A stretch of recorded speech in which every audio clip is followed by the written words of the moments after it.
Hi, I'm Hillary. Growing up, I've had two different lives, one at my mom's, one at my dad's. At my dad's house, my life is fun and happy, and I've met some friends there. But at my mom's, it's not as good. I love my mom, it's not her, it's mainly the school and the people there. I was honestly happy until I hit mid-school year of 5th grade.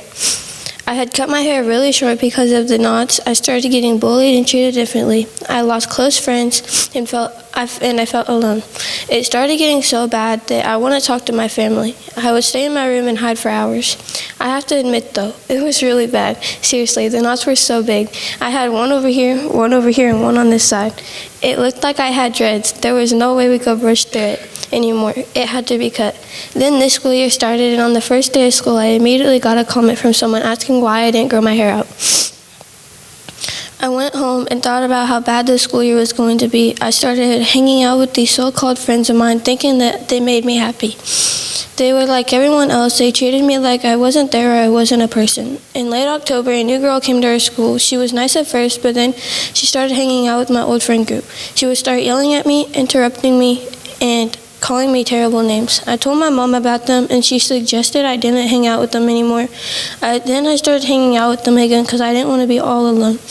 They started spreading rumors about me when I stopped hanging out with them for good. They would tell people they were going to jump me or even tell people I did stuff I didn't do. After they started spreading rumors, I would go home every night and cry, wondering why I couldn't be enough or why I had to be me. I would start getting told to be quiet or to be skinnier like the other girls.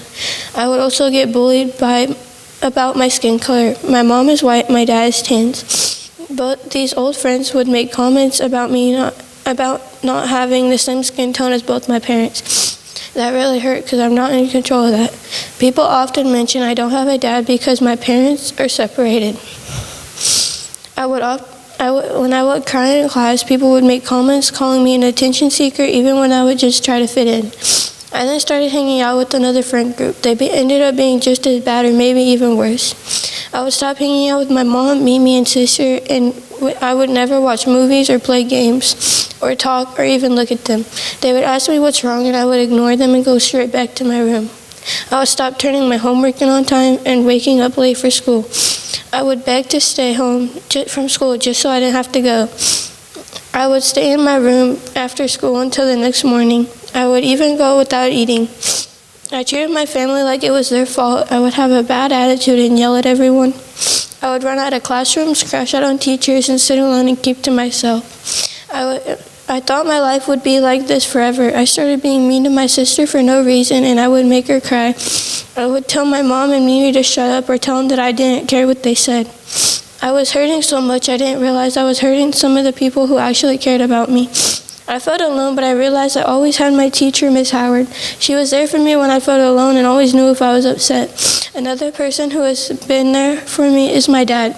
If I ever had a bad day, he would always sit there and listen, make jokes, and laugh with me without interrupting me.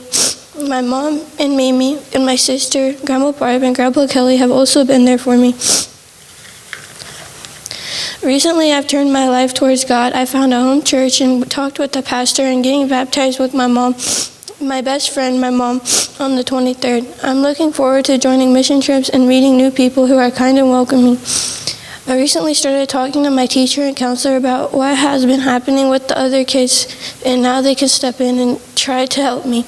I recently realized that it is healthier to talk about things out loud and not keep them in. I have learned if you are going through something, don't bring the people that actually care about you down with you so you can make yourself satisfied. I learned that it isn't their fault and no one gets to control my life and my feelings except for me. I get to decide to be happy. It doesn't matter what anyone else has to say.